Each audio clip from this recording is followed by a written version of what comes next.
Hello everyone and welcome to another Balance Your Productivity live session here every Wednesday at 4:30. So if you're watching this for the first time, then hello. If you're watching the recording, then feel free to add a comment if you would like to ask any questions, and I'll try and keep half an eye on that as well, going through it. Or if you have any comments or questions afterwards, then do add them in the comments section and I'll get back to you on those as well. So do watch some of the previous ones. We're probably up to 32, 33 by now. So there's lots of information in the previous sessions. And I can't try and keep these short and focused so that there's not too much to take in one go. So in today's session, what I wanted to touch on was something that I see and hear all the time and that probably most of us are guilty of. And that is a case of trying to do everything ourselves.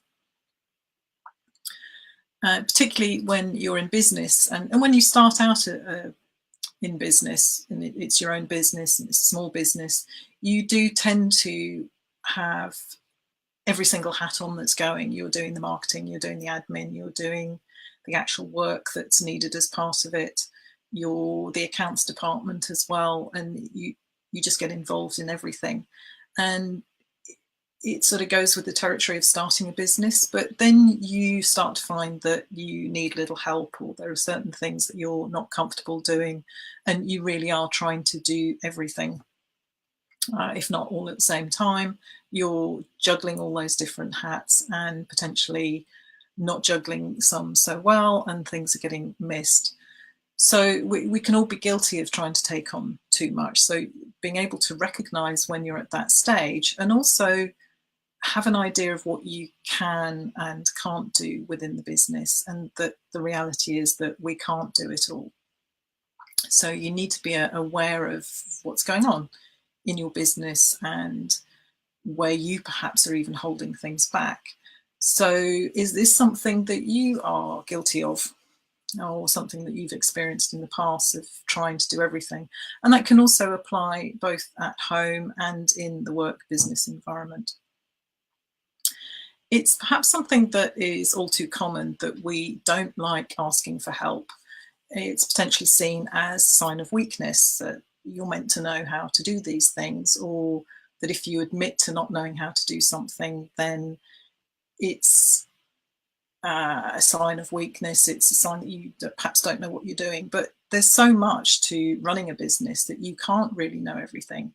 Perhaps you feel that you should know how to do it, and that you feel guilty admitting that you don't. But it's very much not a sign of weakness to admit that you need help and support, and to recognise that. I think we can spend far too long struggling and trying to get through things and trying to do everything else ourselves, when actually it would be so much easier just to ask for help and get somebody else involved who perhaps knows how to do it, can do it a lot quicker and more easily than us, and is that much more capable. And that also then frees you up to do some of the things that only you can do, or that you're particularly good at. So there's nothing wrong in asking for help. And it's always a case that two heads are very much better than one. I was up at a workshop last week, in fact, 2 workshops I was involved in last week. And that was something that came up fairly clearly and fairly obviously with some of the situations where people within a team, different areas, were talking about problems that they were having. And there were people in the group who were able to see what the possible solution was, or just by talking it through, they were able to come up with a solution for themselves that they could then apply from the team. And it either comes from something that someone somewhere else is already doing, that you can learn from and tap into that experience, or by talking it through and having a discussion and talking through the problem, you can come up with a solution rather than sitting and struggling on your own and getting very bogged down in what's going on in your own head, or what you think you need to be doing, when actually being able to take a step back and talk to somebody else about it is going to make life so much easier for yourself. We're all learning, and we don't start out being experts on these things. So if you don't know everything, if you're not sure about doing something, then reach out, ask for help, ask for support, go and talk to somebody else who has already either been there and done it, or can help you find the solution. And whether you're running your own business or not, you can go and talk to other business owners, or if you're working in an organization, you can go and talk to your peers and your colleagues or people in another team who can come up with a solution for you. You really need to get out of your own head sometimes. We see everything that's going on and think we need to be able to do it all, and I should be able to do this, and I must be able to find a way of planning my time so that I can do it, and you invariably end up failing. And it can be difficult to see the solution to a problem when you're stuck in the day-to-day. And that's why mentoring and peer groups and communities are so popular and particularly beneficial, because you can just tap into that wisdom of the crowd and other people that have been there. And it can really just help you to get a fresh perspective on what the potential problems and challenges are. Part of not doing everything yourself is also recognizing when you need support, and also when you need to delegate more.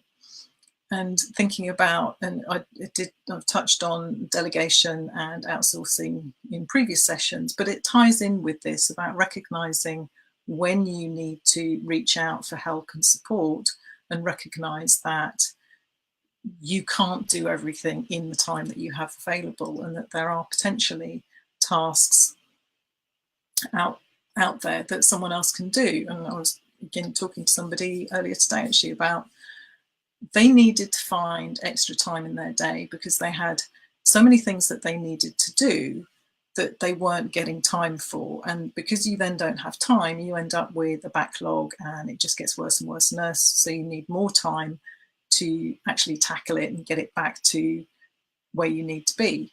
And actually a fairly simple solution is, in that instance, to find somebody that can come in and help you out, perhaps for a short period of time, just to get you back to square one. And those sorts of tasks, particularly where they relate to your home life, can be around getting the house clean, getting a cleaner to come in once a week and help out and just keep on top of things, getting somebody to help out in the garden. Again, it frees you up to spend more time doing the things that you really want to do and enjoy doing, and not scratching around trying to find time, or trying to squeeze it in, or working late in order to catch up with those things. So being able to start off by recognizing the things that you actually love doing within your business. If you really, really enjoy doing it, or within your work, then yes, do that task. And if not, get somebody else to do the tasks that you don't necessarily need to do. I think we can get quite caught up in that we are the most important person in the business, and we're the only person that can do this task, and if somebody else does it, they won't do it as well, or they don't have the skills. But that's not always the case.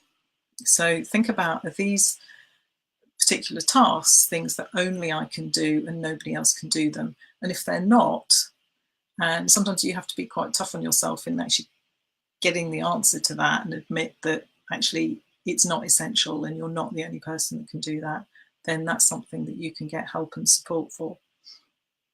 Whether it's outsourcing, or whether it's asking for temporary help or support, or delegating something on a permanent basis.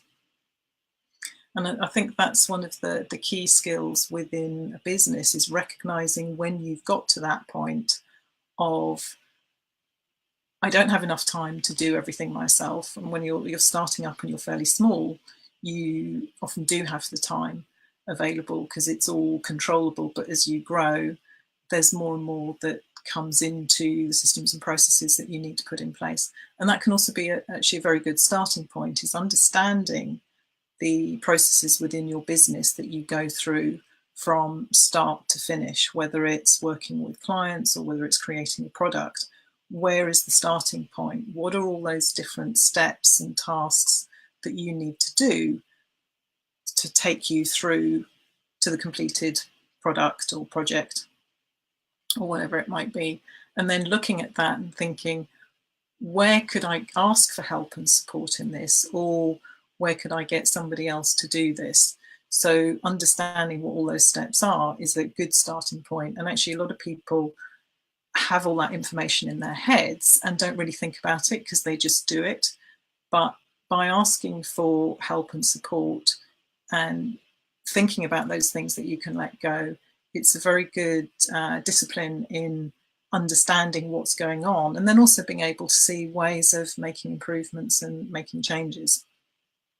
So if you do find that you're guilty of that, of just taking on too much or trying to do everything yourself, then have a look at where you can make those changes, take a step back and look at help and support. There are lots of business courses, mentoring schemes around that can help you with that. Lots of sort of peer reviews that are available from either business organisations or as part of coaching or mentoring that will help you with that support. And once you step out, and perhaps step out of your comfort zone and into that and realise that there is a collaborative community out there that can help you, that you're not totally on your own. Even if you're a one-man band or it's a small business, that you don't have to be completely alone. There are other people out there who are feeling just the same as you, perhaps feeling isolated, perhaps feeling that they don't have anyone to turn to who can help you with this. And Facebook is a great source of groups and communities that can help with that. You can pretty much tap into anything within that. So think about that this week. Are you guilty of doing everything yourself? Are there some things that you need help and support with? And just get out there, put your hand up, ask for help and support. Talk to people who are perhaps don't have a vested interest, or friends and family aren't always the sort of the best person to talk to because they have a certain perspective on what's going on. But talking to somebody who is either in a similar business that you can share ideas from, and just get it out there, and you'll be surprised at what might come back. And of course, if you feel that you are taking on too much or you're not sure where to start, then do get in touch. I'm always happy to chat to people. You'll find me through my website, drop me a message, or you can also contact me through Facebook if you would like to. But apart from that, have a great week and don't try to do everything yourself, but stay productive. And I'll see you next time.